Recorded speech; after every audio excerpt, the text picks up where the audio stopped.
Mesdames et messieurs, nous excusons de ce retard indépendant de notre volonté. Bonsoir et bienvenue dans ce journal dont voici le sommaire. Immersion gouvernementale, le ministre de l'Information et de la Communication a fait le tour des médias dans la préfecture de Farana, à la radio rurale et partout ailleurs. Il a invité les journalistes au respect de l'éthique et de la déontologie du métier à suivre dans ce journal. Évaluation des performances au fonds d'investissement minier. La structure a en 2024 mobilisé 140 milliards de francs guinéens sur 185 milliards prévus. L'équipe s'en est félicitée avant de redéfinir les perspectives pour plus de résultats cette année. À la fin de cette édition, vous aurez d'amples informations sur le sens de la Saint-Valentin selon l'Église catholique. C'est tout pour le sommaire. Encore une fois, bonsoir et bienvenue à tous. En immersion gouvernementale dans la Guinée profonde, l'équipe du Premier ministre Amadou Riba a procédé à l'inauguration de plusieurs centres de santé améliorés dans la préfecture de Farana. Ousmane Bangora, reportage. Un vent de renouveau souffle sur le secteur de santé. Dans l'arrière-pays, les témoignages des populations sont unanimes. L'amélioration de l'offre de santé est à la hauteur des attentes. Tout au long de l'immersion, dans les régions du sud et du centre de la Guinée, le gouvernement est félicité pour les efforts consentis dans les services de santé publique. La floraison des centres et la disponibilité des médicaments essentiels ont drastiquement fait chuter le taux de mortalité. Ici, par exemple, à Dandania et à Konkoma, la réalisation des centres de santé améliorés se passe de commentaires. L'ouverture de ce centre de santé représente bien plus qu'un bâtiment. Elle incarne notre volonté collective de garantir des soins de santé accessibles à tous. Ces centres sont des piliers fondamentaux pour le bien-être de notre communauté, offrant des services essentiels qui contribuent à améliorer la qualité de vie de chaque individu. Ils témoignent d'un investissement dans notre avenir, un avenir où chaque famille pourra bénéficier des soins appropriés et dignes. Nous savons tous que les actes parlent souvent plus fort que les paroles. C'est pourquoi nous sommes ici pour montrer par des actions concrètes la détermination de notre gouvernement à répondre aux besoins de santé de la population. La volonté présidentielle est traduite sur le terrain avec succès par le gouvernement Bahouri, à travers le ministère en charge de la santé et de l'hygiène publique, à la satisfaction des populations vulnérables. Au cours des différentes étapes de l'immersion, ponctuées d'inauguration d'infrastructures de qualité, les autorités réitèrent leur détermination à faire feu de tout bois pour maintenir les acquis en améliorant sans cesse les offres de soins. La vision de son Excellence, Monsieur le Président, chef de l'État, chef suprême des armées, général Mamadi Doumbouya. Vision qui consiste à ne laisser aucun Guinéen de côté, où qu'il se trouve sur l'étendue du territoire national dans le cadre de l'offre de soins de santé. Désormais, dans ces deux centres de santé, les populations bénéficieront des soins de qualité. Ces centres de santé sont et seront un lieu pour le bien-être de nos populations. Pour qu'ils soient efficaces, il faut l'engagement, il faut l'accompagnement des communautés. Des communautés qui s'y trouvent, ces communautés qui doivent en faire un bon usage. Il faut également l'engagement, le travail avec dévouement et professionnalisme du personnel de santé que je salue de passage et que j'encourage pour tous les efforts fournis depuis et pour ceux qui seront fournis dans l'avenir. J'appelle justement ce personnel à faire en sorte qu'il réponde aux attentes de nos populations. Dans cette dynamique d'action, le personnel de santé s'engage à améliorer ses pratiques. Des initiatives ont lieu pour satisfaire davantage les populations les plus reculées du pays. Le Premier ministre, chef de gouvernement, a partout rappelé l'exigence pour les agents publics et administrateurs d'agir dans le sens de l'intérêt et de la satisfaction des attentes des populations, conformément aux orientations stratégiques du président de la République, général Mamadi Doumbouya. Je vous le disais au sommaire, dans le cadre de l'immersion gouvernementale, le ministre de l'Information et de la Communication, Fana Souma, a fait le tour des médias dans la préfecture de Farana, à la radio rurale et partout ailleurs. Il a invité les journalistes au respect de l'éthique et de la déontologie du métier. Il a également saisi l'occasion pour écouter ces hommes de médias qui, à leur tour, ont exprimé leur inquiétude. Voyons tout cela avec Kernos Mandialo. Depuis près d'une année, les radios rurales focalisent l'attention au ministère de l'Information et de la Communication. Dans toutes les villes traversées lors de l'immersion gouvernementale, à l'instar de Farana, le ministre Fana Souma échange avec les travailleurs de ces radios de proximité qui suivent de près les changements en cours et l'impact des investissements dans le fonctionnement de leurs radios. Quand on voit aujourd'hui avec le CNRD, l'appui du président de la République, le général Mamadi Doumbouya, nous voyons que les radios rurales ont bougé. À Farana, par exemple, quand on avait besoin d'une pièce, il fallait 2 à 3 mois. Mais depuis l'arrivée du ministre, vous avez vu comment la radio rurale de Farana est équipée maintenant là, et ça travaille. Et les agents qui sont là sont vraiment dans les conditions minimales. Nous ne disons pas que tout est rose. Mais là où ils sont vraiment, on a senti que le CNRD est en train de comprendre que les communicateurs à la base doivent être supportés. Je commencerai par remercier M. le ministre. Depuis sa nomination à la tête de notre département, il est en train de se battre pour relever les sites de diffusion, accompagner la radio rurale en matière d'équipement. Les difficultés quand même ne finissent pas, mais les priorités que nous avons actuellement, c'est le problème d'énergie. Et le deuxième problème que nous avons, c'est surtout le problème de relais. On a 2 zones d'ombre et puis des sous-préfectures qui sont vraiment très bonnes en matière de population, qui ne reçoivent pas les ondes de la radio rurale, Marela et Kobikor. Le ministre de l'Information et de la Communication a également visité le bureau régional de la RTG et le site de diffusion avant d'aller à la rencontre des professionnels évoluant dans la presse privée. Partout, il a invité les acteurs de la presse à travailler avec professionnalisme et à promouvoir le vivre ensemble. Nous sommes très contents du passage du ministre. Et vous savez que nous sommes des médias privés, mais compte tenu de médias privés, il n'a pas tenu compte de ça. Après la visite à la radio rurale, il a décidé de venir visiter tous les médias privés de place et il a constaté le travail qu'on est en train de faire pour le pays. C'est un ministre de direct. On était dans le locaux de là où se trouve l'émetteur de la RTG ici. Sur le coup, il a pris une décision de changer toutes les anciennes installations, je veux dire les matériels qui sont là-bas, qui sont vétus. Et donc, ça veut dire que c'est un ministre qui est soucieux de la population ou même de ces éléments qui travaillent sur le terrain. Il est soucieux de la qualité aussi du travail. À Farana, le ministre Fana Souma a aussi insisté sur l'implication des hommes de médias dans la réussite du programme Simandou 2040. La région fait partie du corridor économique transguinéen.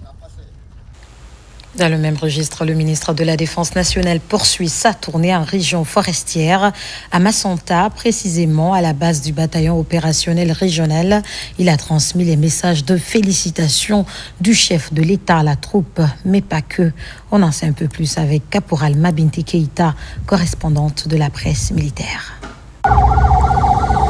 Après l'étape de la ville de Zérékoré, le ministre de la Défense nationale s'est rendu à Kouankan, base du bataillon opérationnel régional Bor, situé sur la nationale Sérédou. Dans ce camp en chantier, l'ambassadeur Aboubakar Sidiki Kamara s'est adressé à la troupe en présence des populations et autorités locales de Kouankan, ainsi que celles de la préfecture de Macenta. Le message porte sur les félicitations et les encouragements de la troupe par le chef suprême des armées, le général Mamadi Doumbouya. Je suis venu pour vous transmettre le message de salutation fraternelle du chef suprême des armées, le général Mamadi Doumbouya, président de la République, chef de l'État. Mais aussi vous transmettre son message de félicitations pour la discipline observée depuis le 5 septembre jusqu'à nos jours. La direction du pays, la gestion du pays, la sécurité du pays à travers sa modeste personne. Il ne peut respecter ses engagements d'assurer l'intégrité territoriale, la protection des personnes et des biens contre toute forme de menace, en tout temps, en tout lieu, en toutes circonstances, sans votre engagement personnel. Sur le terrain, le ministre de la Défense nationale a visité les infrastructures en cours de réalisation par son département. De Kouankan, le ministre de la Défense nationale est sur le site du nouveau camp du bataillon d'infanterie de Macenta à Darou. Sur ce chantier en arrêt, le ministre a ordonné la reprise immédiate du chantier. Au bataillon autonome de Guékédou, les troupes rangées pour la circonstance ont écouté avec attention l'ambassadeur Aboubakar Sidiki Kamara. Il y a 2 ans, j'étais passé ici et vous avez fait quelques promesses. Je crois que toutes les promesses sont tenues jusqu'à nos jours. Il ne reste plus que l'hôpital d'instruction des armées de Dubreka. Pour ce qui est de la perspective, il s'agit de se former, mettre l'accent sur la formation, parce que la population devient de plus en plus éclairée. Le comportement que vous adoptez vis-à-vis des citoyens est la vitrine de l'armée. Au bataillon autonome de Guékédou, plusieurs infrastructures sont en chantier, dont une place d'armes.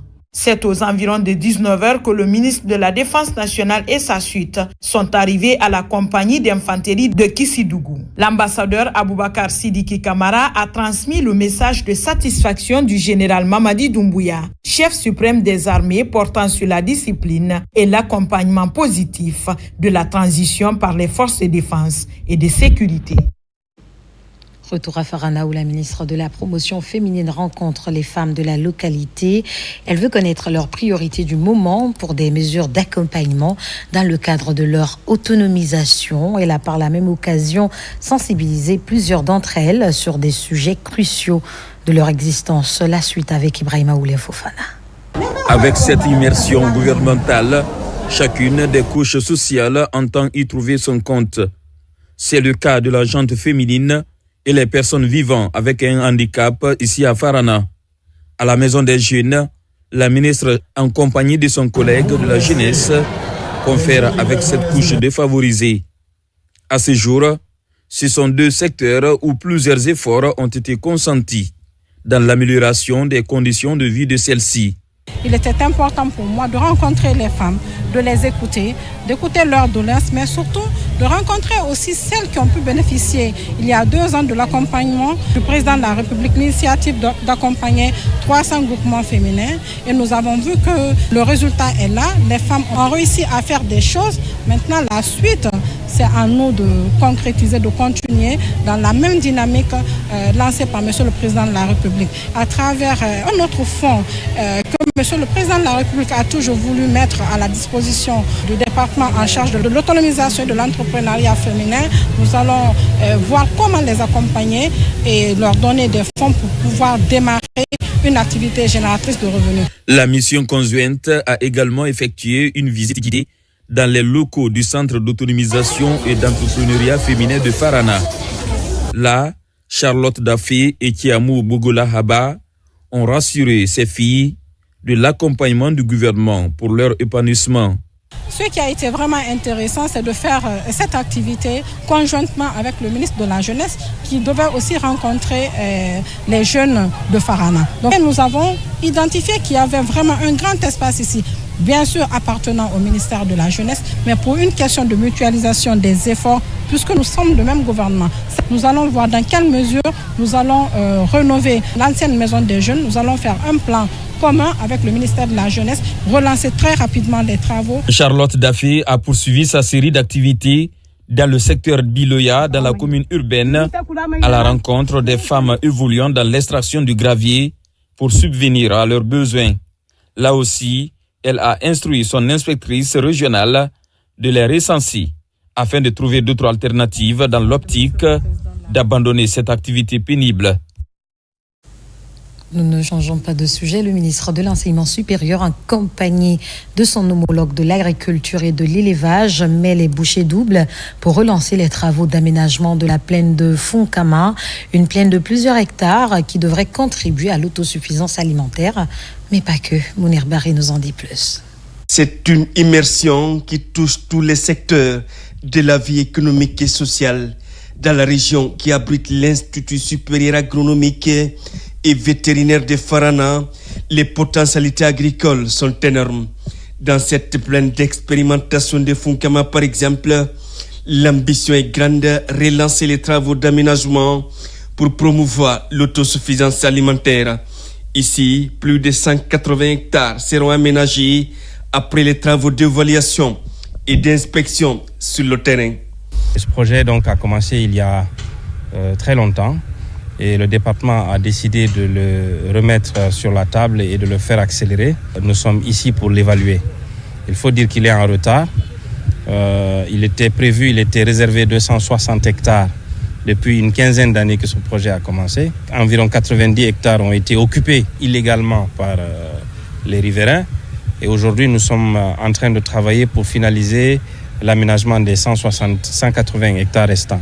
On a pris un engagement devant le ministre pour vraiment accélérer ces travaux. On a fait tout ce qu'il faut, tout le nécessaire maintenant pour pouvoir aller en avant. Le périple des membres du gouvernement démarre à Tindo, au centre de valorisation agro-pastorale. L'aménagement de cette plaine va participer justement au développement des compétences des étudiants de l'Institut agronomique de Farana avec nos cadres du ministère de l'Agriculture et de l'Élevage et en partenariat avec les cadres de l'Institut, nous allons accompagner donc les étudiants afin qu'ils transfèrent peu à peu de façon très pratique la théorie qu'ils reçoivent donc dans les salles de classe ici dans ce champ d'expérimentation afin qu'ils soient opérationnels tout de suite lorsqu'ils sont recrutés dans le cadre d'un projet ou d'un programme. Après la plaine de Fonkama, les membres du gouvernement se retrouvent dans l'enceinte de l'université pour interagir avec les étudiants qui font des travaux pratiques dans le champ d'expérimentation. Le génie créateur des étudiants impressionne les visiteurs. Ils produisent, transforment et commercialisent des produits made in Guinée avec fierté. À Mamou, les nouveaux étudiants de l'Institut supérieur de technologie de Télico ont été officiellement installés. Ils sont au nombre de 345 cette année, toutes options confondues. Ils seront formés au métier d'ingénieur. Mamadou Paté-Baldé est notre correspondant basé sur place. C'est dans une atmosphère de joie que l'Institut supérieur de technologie de Mamou a accueilli ces nouveaux étudiants. Ici, à l'IST, pour cette session 2024-2025, ils sont au total 340 étudiants guinéens à être orientés dans les filières IMP, génie informatique, énergétique, génie biomédical, technique de laboratoire et le département CFM. D'abord, j'avais opté pour faire le concours de la médecine pour malheureusement n'a pas marché. Et c'est pourquoi dès que j'ai vu le technicien de laboratoire a mis mes choix et sachant que si je choisis ces départements-là et qu'à la fin de mon cycle universitaire, je pouvais me recycler en santé pour pouvoir continuer mon rêve, c'est la raison pour laquelle j'ai opté pour ces départements. J'ai choisi le département génie informatique parce que depuis mon très jeune âge, j'ai toujours été passionné par la technologie et la manière dont elle transforme notre quotidien. Durant ces 4 années, ces nouveaux étudiants bénéficieront des formations théoriques et pratiques sanctionnées par un diplôme professionnel en ingénierie. Le règlement des études qu'on va vous donner, qui vous a été donné, doit être vraiment au chevet pour vous, chaque jour. Parce que ce qu'on va faire ici est tiré de ça. Les étudiants qui ont été admis ou bien conduits au conseil de discipline, il faut que tu saches que si tu fais ça, tu vas aller en conseil de discipline. Il y a un certain nombre de comportements qu'il faut éviter. Et donc je finirai par ça. Et vous invitez donc à vous mettre au travail. Ces étudiants ont réussi à décrocher avec succès leur baccalauréat en série sciences mathématiques et expérimentales et être orientés dans cet institut par le ministère de l'Enseignement supérieur, de la Recherche scientifique et de l'Innovation. Votre admission témoigne ici votre détermination, de votre travail acharné et de votre engagement envers votre avenir. Vous êtes les futurs leaders, innovateurs et acteurs de changement de notre société. Et je ne doute pas que vous saurez relever les défis qui vous attendent. Pour permettre à ces étudiants de mieux cerner les filières dans lesquelles ils ont été orientés, ils ont suivi des exposés sur les programmes et leurs débouchés, la présentation de l'historique de l'IST ainsi que ses différents partenaires. À l'École normale des professeurs d'enseignement technique et professionnel de Matoto, 300 nouveaux fonctionnaires de l'État suivent un programme de formation axé sur la pédagogie de base pour renforcer leurs capacités dans les salles de classe. La formation des formateurs devient un impératif. Nabila Moussa Kamara. Après le recrutement des nouveaux fonctionnaires pour le compte du ministère de l'enseignement technique, de la formation professionnelle et de l'emploi, l'AMPET, l'école normale des professeurs d'enseignement technique et professionnel, entre en jeu pour faire d'eux des formateurs qualifiés avec des ressources pédagogiques nécessaires.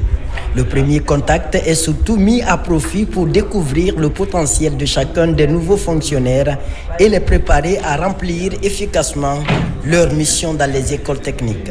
À travers vraiment les questions et aussi les ententes que vraiment nous avons constatées, j'ai compris que vraiment l'État a besoin d'un personnel de qualité. Bien sûr, on a suivi des cours, la formation reste toujours un projet inachevé.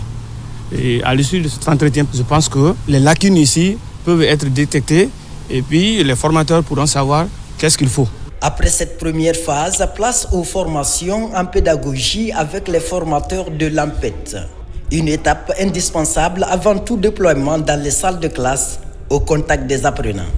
Les fonctionnaires qui viennent d'être recrutés ne peuvent pas être placés dans les classes ou dans nos centres directement comme ça. Il faudrait donc les former, il faut les outiller pour qu'ils donnent le meilleur d'eux-mêmes auprès de nos apprenants qui sont dans nos écoles. Cette formation me permet de me réjouir à plus d'un titre, dans la mesure qu'on ne peut pas s'y engager dans une activité sans pour autant apprendre le b.a.-ba de cette activité pour promettre aux apprenants des futurs, c'est-à-dire techniciens, voire ingénieurs de différentes sociétés, voire de l'État, qui viendront plus tard à pouvoir maîtriser et à représenter valablement notre pays. À travers cette session de formation des formateurs, l'AMPET lance officiellement ses activités pour l'année 2025. Tout au long de l'année, un ambitieux programme va être déroulé pour mettre en œuvre l'une des priorités du ministère de l'enseignement technique, de la formation professionnelle et de l'emploi, la formation des formateurs. Promotion de l'excellence en milieu scolaire. Une compétition a été lancée dans ce sens ce mercredi à Conakry en faveur des élèves. L'activité leur offre l'opportunité de développer des compétences en art oratoire et en culture générale. Mohamed Salouba, reportage.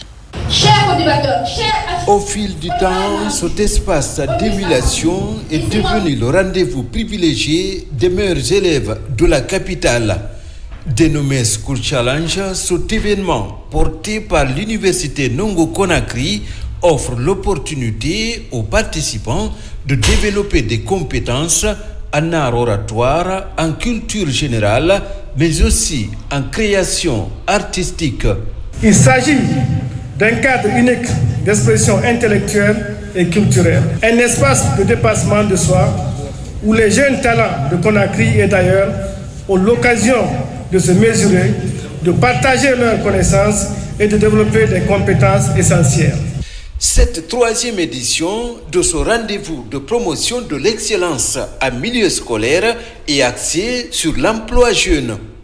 Elle se veut une plateforme d'expression des talents et d'éveil de l'esprit critique sur des problématiques sociales. Cet événement met avant tout les jeunes talents guinéens, les préparant à devenir des futurs leaders du pays, en les aidant à garantir et à grandir leurs capacités et aptitudes en communication, en esprit d'équipe, mais aussi à une réflexion critique sur certains sujets.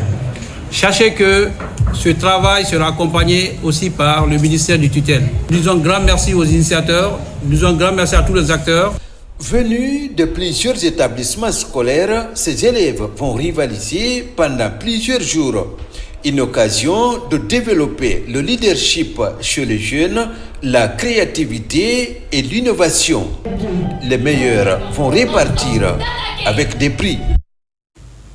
Deuxième grand titre de cette édition à Conakry s'est tenu le conseil d'administration du Fonds d'investissement minier de Guinée, une étape cruciale pour assurer la gestion efficace des ressources minières du pays.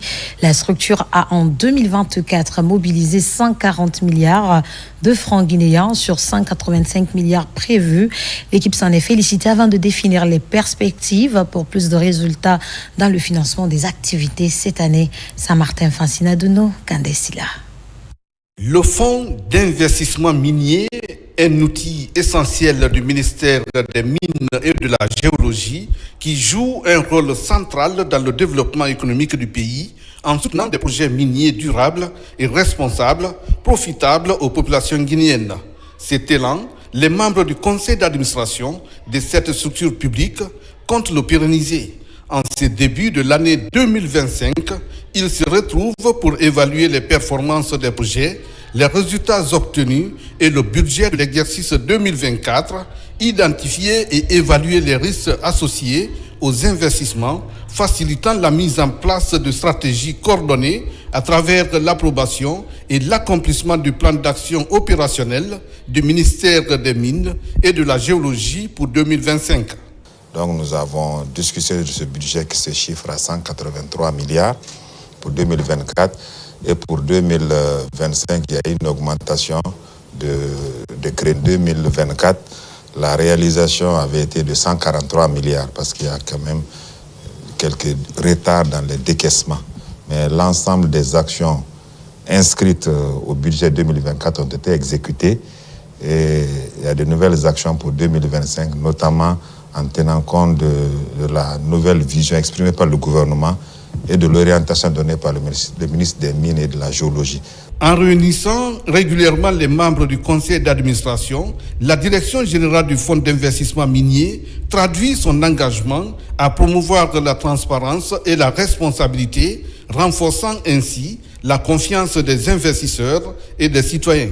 Le Fonds d'investissement minier a été très performant en 2024 parce que nous avons constaté que malgré les difficultés du moment, ils ont pu réaliser le budget de 2024 à plus de 80% parce que quand je vois la ligne fonctionnement, tout a été exécuté, la ligne investissement, il y a eu l'essentiel des actions ont été financées. Je félicite la direction générale pour cette performance. Pendant cette rencontre, le nouveau directeur général adjoint du Fonds d'investissement minier, Bangali Touré, a été présenté au Conseil.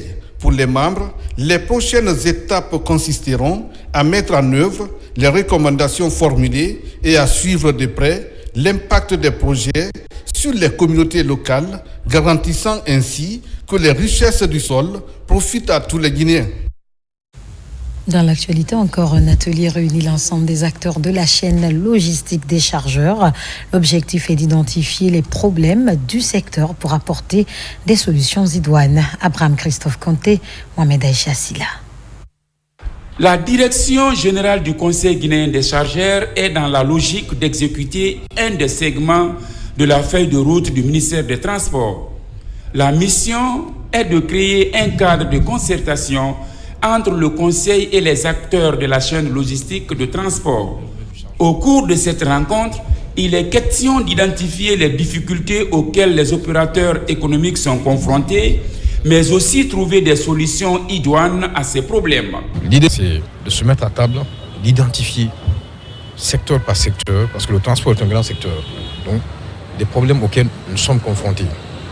Vu que nous sommes avec la Chambre de commerce, l'un des partenaires en tout cas privilégiés avec les transporteurs, opérateurs économiques et tout, c'est de voir avec eux, de s'asseoir, de discuter, d'identifier et de sortir un document qui sera adressé donc à nos autorités.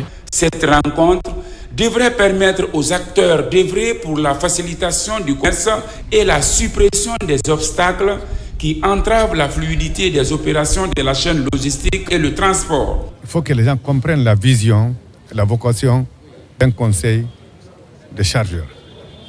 Lorsque vous évoluez dans la sous-région, à l'international, vous réalisez la valeur, l'implication du conseil de chargeurs dans un pays pour sa contribution dans le développement économique. Je félicite la direction du Conseil guinéen des chargeurs pour cette initiative qui traduit parfaitement la vision du gouvernement du CNRD en matière d'assistance aux chargeurs et à la promotion du commerce extérieur de la République de Guinée. Au terme de la rencontre, plusieurs recommandations sont formulées, notamment l'amélioration des infrastructures routières, la simplification des formalités administratives et la promotion du transport multimodal. Au tribunal de première instance de Cancan, le respect des textes de loi reste prioritaire. Pour renforcer cette dynamique, les acteurs de la chaîne sont outillés entre parquets d'instance et officiers de police judiciaire. La relation sera fermée davantage pour redynamiser la mission de sécurité urbaine. Diamant Kabaye a pris part, voici son compte rendu. Au tribunal de première instance de Cancan, l'heure est au rendez-vous des acteurs de la chaîne pénale. Dans la salle d'audience, un débat est ouvert pour renforcer la collaboration entre le parquet d'instance et les officiers de police judiciaire. Ce moment de rappel des textes de loi évoque le contenu des décisions d'habilitation pour le respect des actions de poursuite sur la voie légale. Il est à préciser que l'officier de police judiciaire sur le plan judiciaire, n'a de compte à rendre qu'au directeur d'enquête. Bien qu'ils sont sous une autorité administrative, leur chef hiérarchique, mais s'il s'agit d'une plainte, d'une infraction, ils doivent rendre compte directement au procureur de la République. Mais le diagnostic nous a permis de constater que les officiers de police judiciaire qui rendent compte aux officiers de police judiciaire, aux magistrats dans le ressort ou en République de Guinée, aujourd'hui sont confrontés à des problèmes. C'est ce qui m'a tiqué à l'esprit. Je me suis dit, c'est par méconnaissance des textes. Voilà pourquoi j'ai convié ces officiers de police judiciaire, élargis à l'administration. Sur le terrain, ces acteurs de la chaîne pénale collaborent avec des parquets d'instance pour recourir à des gardes à vue, perquisitions et saisies. Leur rapport avec le procureur de la République est débattu pour lutter contre toute forme de fraude pendant des investigations. On nous a exposé sur, n'est-ce pas, la qualité qui peut être officier de police judiciaire, les qualités d'agent de police judiciaire, également le ministère public, et qui délivre l'habilitation par rapport à l'exercice de la fonction de police judiciaire. Ça nous rappelle nos droits, nos obligations. C'est-à-dire, l'obligation de police judiciaire, c'est quoi? C'est le respect des droits de l'homme surtout. Parce que si vous abusez, vous dites que je suis policier, et je suis gendarme, je dois agir, arrêter, placer quelqu'un à la garde. Non, si vous n'êtes pas habilité, vous ne devez pas agir. À ce rendez-vous judiciaire, les services d'appui à la justice, composés d'officiers de police judiciaire, chefs de quartier, techniciens de l'habitat et autorités locales, ces différents services s'organisent pour redynamiser la mission de sécurité urbaine. L'actualité, c'est aussi ce comité de pilotage de 2 projets de promotion rurale financés par le gouvernement et la Banque africaine de développement à hauteur de 36 millions de dollars pour la transformation de l'agriculture et l'accompagnement de jeunes entrepreneurs. L'idée est de redéfinir l'agenda pour mieux répondre aux attentes des acteurs du développement rural. Fodé Camara est notre spécialiste en la matière. Voici son reportage. Sur les rives du Rio Pongo, les représentants du ministère de l'Agriculture et les membres de l'unité de gestion du projet d'appui à la transformation de l'agriculture en Guinée et l'entrepreneuriat agricole des jeunes et le projet de production alimentaire d'urgence font d'une pierre 2 coups. Ils examinent les rapports d'activité de 2024 et passent à revue les programmes de travail et de budget annuel de l'année 2025 de ces 2 projets financés par la Banque africaine de développement. Le comité de pilotage est un exercice qui, pour moi, entre un peu dans le cadre de la redevabilité. Un projet, lorsque il est ficelé, ce sont des moyens colossaux qui sont dégagés par l'État pour la mise en œuvre de l'ensemble des activités de ce projet. Alors, il appartient au ministère de l'Agriculture, maître d'ouvrage, de veiller à ce que tous les travaux, toutes les activités soient réalisées et dans le délai requis. Ce conclave de 48 heures a aussi permis de dresser le bilan dans le registre de l'appui aux petites entreprises agricoles, souvent portées par des jeunes et des femmes dans les préfectures de Bofa et de Boké. Depuis 3 ans, nous collaborons avec le projet d'appui à la transformation de l'agriculture. Aujourd'hui, nous disons Dieu merci. La collaboration avec PATAG nous a aidés à savoir où nous allons. Nous avons bénéficié d'une formation et nous ont donné des instruments qui seront bénéfiques à d'autres promoteurs du secteur rural.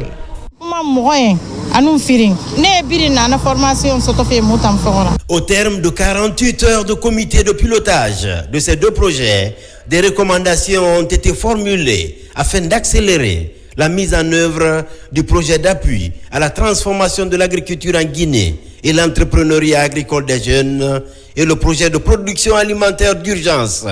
2 projets financés par la Banque africaine de développement à hauteur de 36 millions de dollars. Récemment, à Djobrika, une rencontre a mobilisé toutes les couches sociales de la localité. Il s'agissait de mettre en place l'antenne préfectorale de la Fédération des jeunes leaders de Guinée. L'Institut supérieur des arts Morikante a servi de cadre pour abriter la rencontre. Les détails avec Aboubakar Diaby et Lansana Marissila. C'est un conclave qui rassemble ici à l'Institut supérieur des arts Morikante de Djobrika toutes les couches sociales de la localité. Son objectif global est de fédérer les jeunes autour de l'essentiel pour booster le leadership collectif et le développement local. L'initiative est portée par la Fédération des jeunes leaders de Guinée, FESLEG, pour valider et mettre en place l'antenne préfectorale de sa structure dans la commune urbaine de Djobrika. Djobrika, c'est ma ville de naissance. Elle ne doit pas rester en marge, n'est-ce pas, de cette structure. C'est pourquoi aujourd'hui la jeunesse de Djobrika a décidé, n'est-ce pas, de mettre en place un bureau préfectoral pour les permettre aussi de faire vendre l'image et les objectifs de la structure. L'installation de cette structure préfectorale constitue une aubaine pour impliquer profondément les jeunes dans le processus de paix et de quiétude sociale en Guinée. Ainsi, les énergies sont consenties pour intensifier les actions citoyennes au bénéfice des populations. Partout dans le monde, quand vous voulez développer un pays, il faut se baser forcément sur la jeunesse et sur les femmes.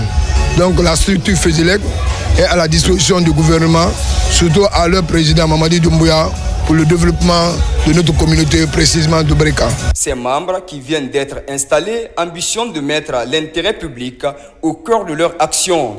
Un engagement de responsabilité pour relever les défis importants liés à la promotion et à la gestion des affaires locales et l'entrepreneuriat jeune. Nous nous battons pour la formation des jeunes. Nous faisons en sorte que les capacités soient renforcées en technique de montage de projets, en leadership, en promotion de la paix, le vivre ensemble, la quiétude sociale, mais aussi la défense, n'est-ce pas, des droits de l'homme. Créée en 2024, cette structure fêtière de jeunesse continue de s'implanter dans plusieurs localités du pays en jouant un rôle prépondérant en faveur de la formation des jeunes à l'esprit patriotique et à l'entrepreneuriat. Lancement d'une nouvelle plateforme à Kindia. Elle est dénommée Ivosta et se veut comme outil de promotion du développement durable. Ses premières activités ont démarré cette semaine dans la cité des agrumes. Falilou Diallo, Fanalabaya Kamara. Le concept est nouveau, il est dénommé Ivosta, agence intégrée de compétences, formation et au bénévolat. Pour cette première phase de mise en œuvre de ces activités, le choix est porté sur la préfecture de Kindia. La première action, c'est la protection de l'environnement. C'est très important. C'est le château d'eau de l'Afrique et machin. Et puis, on a un très beau pays. Ça, c'est un. Il y a l'éducation civique aussi. Et le troisième aspect aussi, la culture permet de lier les individus et les communautés et puis les ethnies. J'ai un message, c'est-à-dire qu'on entretienne l'environnement parce que la santé commence par l'environnement. Donc c'est ce que je veux reproduire à Kindia d'abord et puis dans toute la Guinée. Des projets et programmes seront initiés pour renforcer la croisade contre le réchauffement climatique dans cette préfecture qui abrite de nombreuses têtes de source. Tout comme des activités génératrices de revenus pour la jeunesse de Kindia seront organisées. Dans ces activités, l'ONG Ivosta va se baser beaucoup sur l'environnement parce que l'ONG Ivosta a pour objectif de contribuer à un environnement sain, mais aussi de contribuer à la formation des enfants, à la formation des personnes vulnérables aussi, afin que chaque citoyen puisse avoir une éducation, mais aussi chaque citoyen dans son milieu puisse être dans un environnement sain, propre et propice dans la vie communautaire. À travers cet engagement, Ivosta Guinée compte étendre ses activités à Kindia, mais aussi dans la zone spéciale de Conakry. Dans un autre registre, les femmes de la commune rurale de Kamsar se sont fortement mobilisées pour exprimer leur soutien aux actions de développement du CNRD. Elles ont, durant la rencontre, loué la détermination du chef de l'État à bâtir une nation forte, une Guinée unie, un peuple solidaire. N'est-ce pas, Younoussa Tawel Kamara? À travers cette mobilisation, les femmes de la commune rurale de Kamsar expriment leur soutien au président de la République, le général Mamadi Doumbouya. Réunies au sein du conseil communal des femmes de Kamsar, ces braves dames se réjouissent des nombreux projets de développement socio-économique réalisés ces dernières années dans cette cité industrielle sous l'ère du CNRD.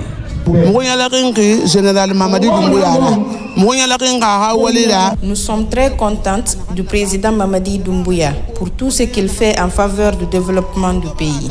Nous nous engageons à le soutenir dans la réalisation de ces projets.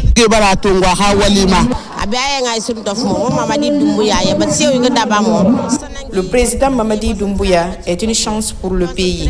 Nous allons l'accompagner dans son programme de refondation de l'État.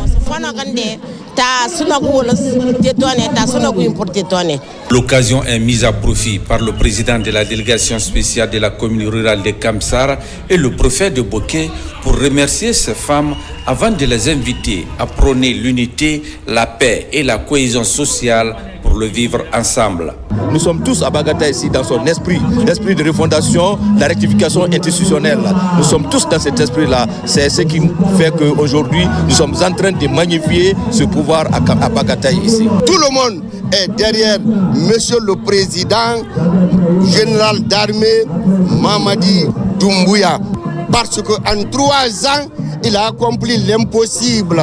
Ça, c'est au vu de tout le monde. Le seul message, c'est d'être unis. Quelques troupes artistiques du Bagataï, esquissant des pas de danse du tiroir, étaient également présentes à cette manifestation de reconnaissance aux bienfaits du président de la République, le général Mamadi Doumbouya. Le mouvement Saran Chérif, dirigé par Hadja Djaba Doumbouya, a été chaleureusement accueilli par les populations de Sougueta, région de Kindia. Une occasion pour les sages et autorités de réaffirmer leur soutien aux actions de développement du CNRD. Kerfala Presse Camara, compte rendu. Dans sa dynamique de mobilisation et de soutien au président de la République, le général d'armée Mamadi Doumbouya, la coordinatrice nationale du Mozakod, Hadja Djaba Doumbouya et son équipe poursuivent leurs actions sur le terrain. Cette fois, c'est la sous-préfecture de Sougueta dans la région de Kindia qui a accueilli la délégation du mouvement. Nous sommes très contents. C'est pourquoi, dès le premier jour, nous on a même fait une réunion. On a invité tous les districts, tous les secteurs. On a même composé notre bureau. Vraiment, Sougueta est à 100% pour le général Mamadi Doumbouya. Depuis hier, quand je fus informé de l'arrivée de Mozakod à Sougueta, j'ai invité tous mes districts parce que toute la population est curieuse, toute la population est prête à accompagner les pas du général Mamadi Doumbouya. Donc, leur arrivée vraiment a été saluée par notre population. C'est pour cela que j'ai mobilisé toute la population aujourd'hui matin à la sous-préfecture. Face à l'enthousiasme et à la mobilisation des populations de Sougueta, Bakari Fofana, président du mouvement, a exprimé sa gratitude et félicité les autorités locales pour leur engagement indéfectible. Je vais vous dire aujourd'hui, si tu prends Mozakot, notre fief, notre passion, c'est la région de Kindia, sans vous mentir. On ne peut pas rester Conakry, Kindia, sans élargir l'objectif fondamental de Mozakot pour la défense des acquis de la République engagé par le chef de l'État, le président Mamadi Doumbouya. Déterminée à étendre son message de soutien et de continuité, la coordinatrice nationale du Mozakot ne compte pas s'arrêter à Kindia. L'équipe met désormais le cap sur la Haute-Guinée et la Guinée forestière avec le même objectif. Dans la sous-préfecture de Wankifon, préfecture de Koya, les actions posées par le CNRD sont appréciées par les populations, en particulier les femmes, pour remercier les autorités de la transition. Une cérémonie a été organisée en ligne de mer, les autorités locales, sages et autres citoyens. Manguedantumasuma, Marwan Kamara. Depuis l'avènement du CNRD au pouvoir, certaines localités de Koya continuent de bénéficier d'infrastructures sociales de base. C'est le cas de la réalisation de ce nouveau siège de l'Institut national de la santé publique à Kakulimaya, la construction du pont de Togiron ainsi que plusieurs autres réalisations sont annoncées. En guise de reconnaissance à l'endroit des autorités, à travers cette manifestation, les femmes de Wankifon expriment tout leur soutien aux idéaux du CNRD. Vous avez eu la foule qui est à Wankifon aujourd'hui. Tout le monde est venu pour soutenir le président Mamadi Doumbouya. C'est lui seulement qui paie pour le pays, là, pas d'autres. Il a la solution pour la Guinée. C'est de remercier les femmes, remercier la population et encourager la population, demander à la population de Wankifon de se lever pour soutenir le général Mamadi Doumbouya. Et demander à tout le monde, la jeunesse, les femmes, les 45 000 personnes qui habitent Wankifon, c'est de les demander tous de soutenir le général Mamadi Doumbouya. Aujourd'hui, la vision de refondation de l'État se concrétise de plus en plus par les actions de développement enclenchées à travers le pays, ce qui nécessite le soutien de toutes les couches sociales. Vous avez vu tous les travaux qui sont engagés depuis le 5 septembre 2021. Vous avez vu les travaux, l'urbanisme, les infrastructures, l'habitat, les routes, la santé. C'est un ouf de soulagement. Les jeunes et les femmes sont au cœur des préoccupations du gouvernement de la transition. L'autonomisation des femmes reste une politique phare pour transformer le pays selon la vision du programme Simandou 2040. Et puis cet autre incendie qui vient de ravager une bonne partie du quartier d'Abondi-Bafon, un lieu très connu et fréquenté à cause des meubles de qualité souvent exposés. Pour éviter le pire, les citoyens se sont donné les mains pour maîtriser le feu. Les pertes restent considérables malgré cette action. Kerno Maroufpa nous relate les faits suivants. Voici ce qui reste des ateliers de meubles ici à Dabondi. C'est un feu qui s'est déclaré au petit matin du mercredi 12 février 2025. Avec l'ampleur des flammes, plusieurs meubles déjà confectionnés ont été emportés par le feu. Avec l'aide des citoyens et des sapeurs-pompiers, les dégâts ont été stoppés pour limiter l'avancée des flammes dans ce lieu de confection et de vente des meubles.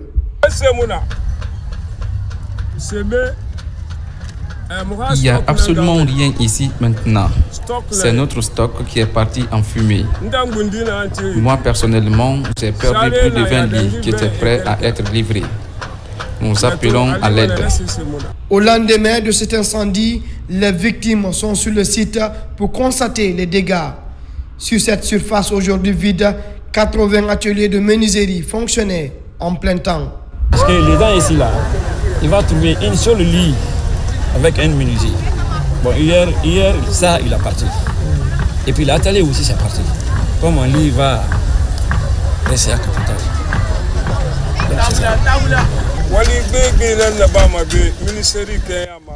Nous faisons beaucoup de travail ici qui apporte des bienfaits pour les Guinéens. Même ceux qui résident à l'étranger veulent acheter avec nous. Sur ce site, nous avons formé beaucoup de jeunes qui travaillent partout en Guinée aujourd'hui. Depuis le passage de cet incendie, les activités tournent au ralenti dans cette partie réputée pour la vente des meubles dans la capitale Conakry. Les victimes en appellent à la solidarité pour un retour à la normale. Par ailleurs, la Fondation Solidarité Féminine vient d'organiser un dîner gala à Conakry. L'objectif est de procéder à un levée de fonds pour faire face aux besoins des nécessiteux dans le cadre des VBG. La construction d'un centre d'accueil à Zérékoré est prévue. Robert Siditol. La Fondation Solidarité Féminine poursuit sa noble mission, celle de porter une assistance aux personnes victimes des violences faites aux femmes. C'est dans cette dynamique qu'elle organise cette soirée gala à Conakry. L'objectif, mobiliser des fonds pour changer la vie des centaines de victimes des pratiques ignobles. C'est là à travers l'équipement du centre d'écoute des femmes victimes de violences dans la région forestière de Nzéroukouré. Ce centre a été créé le 2 février 2020 et inauguré le 21 mars 2021. La sortie de la violence est aujourd'hui notre responsabilité collective. Pour marquer l'événement, la Fondation Solidarité Féminine, sur financement fonds propres, organise ce présent dîner gala de mobilisation de fonds. Nombreuses sont des personnalités qui ont pris part à ces dîners gala. Contre cette pratique, plusieurs voix se sont levées pour appeler à une mobilisation accrue contre le fléau et à soutenir le combat que mène la Fondation Solidarité Féminine il y a cela des années. Je pense qu'aujourd'hui, nous devons soutenir cette noble initiative de Madame la vice-présidente, parce que nous devons mutualiser nos efforts pour éradiquer ce phénomène dans notre pays. Mais en quoi faisant? En faisant parler nos cœurs, en faisant appel à notre générosité. Nous sommes ici présents pour accompagner les efforts de la Fondation Solidarité Féminine dans le cadre de la lutte contre les violences basées sur le genre, surtout l'initiative qui consiste à équiper le centre d'écoute, d'orientation et de formation et d'alphabétisation de Nzéroukouré. Pour joindre l'acte à la parole, plusieurs invités ont réagi en contribuant chacun à sa manière pour soutenir l'initiative, histoire de permettre à la Fondation Solidarité Féminine de mener efficacement ses actions sur toute l'étendue du territoire national et de répondre aux besoins qui se font de plus en plus sentir dans la région de Nzéroukouré. Le 14 février, jour dédié à l'amour et à l'amitié dans le monde. Pour l'Église, c'est plutôt un jour qui fait référence à deux actions majeures. Valentin comme homme de foi chrétienne et Valentin comme celui qui unissait des couples militaires. Marie-Angélique Bangora. Valentin, un prêtre d'origine italienne, est celui que le monde commémore chaque 14 février. Contrairement à l'idée populaire d'une simple fête des amoureux, l'Église lui accorde une signification bien plus profonde liée à son engagement spirituel. L'Église, à travers Saint-Valentin, veut passer un grand message. Et le message, c'est quoi? Alors, c'est surtout pour la première raison pour laquelle Saint-Valentin a été exécuté. Et cette raison, c'est l'audace de sa foi en Jésus et de ses valeurs, la conviction de sauvegarder ses valeurs chrétiennes évangéliques. Saint-Valentin a été exécuté à cause de sa foi. Et donc pour l'Église, c'est un modèle dans la foi. Et modèle dans la foi parce qu'il a accepté de vivre cette foi et il a accepté de mourir, de verser son sang pour cette foi. Cette date fait référence au jour de son exécution. Reconnu comme martyr, il est honoré par l'Église depuis lors. Selon une légende, un autre Valentin d'origine méconnue aurait secrètement aimé une jeune femme qu'il aurait lui-même guérie. Avant sa mort, il lui aurait adressé une lettre signée « Ton Valentin », donnant ainsi naissance à une tradition encore perpétuée aujourd'hui. Cependant, la Saint-Valentin n'est pas célébrée de la même manière partout dans le monde. Parfois, on a tendance à penser que Saint-Valentin, c'est vraiment la fête de l'amour. Mais quel type d'amour? L'amour vraiment artificiel, superficiel, qui se fane, qui disparaît, comme la fleur qu'on offre le jour de Saint-Valentin. Non, l'Église voudrait que le cadeau de Saint-Valentin soit un cadeau de sacrifice et d'engagement. Si je dis vraiment je t'aime, que ça soit engageant. Voilà, que ça ne soit pas superficiel comme la fleur que je vais t'offrir juste pour un jour. Et dès que la fleur se fane, l'amour disparaît. Je prends l'exemple du Japon, par exemple. Voilà, c'est effectivement le 14 février, mais c'est célébré en deux temps. Le 14 février aux hommes, des cadeaux. Et le 14 mars, c'est l'inverse. C'est les hommes qui offrent des cadeaux aux femmes. Dans le dessein divin, l'homme et la femme sont créés pour ne faire qu'un et s'aimer d'un amour mutuel et sincère. L'Église met un point d'honneur à rappeler l'importance de cet engagement sacré, invitant les couples à cultiver un amour fondé sur le respect et la fidélité. C'est vrai que l'engagement pour la vie n'est pas facile dans une vie de couple. s'engager pour toute la vie avec la même personne, dans la même maison. Ce n'est pas facile, c'est vrai.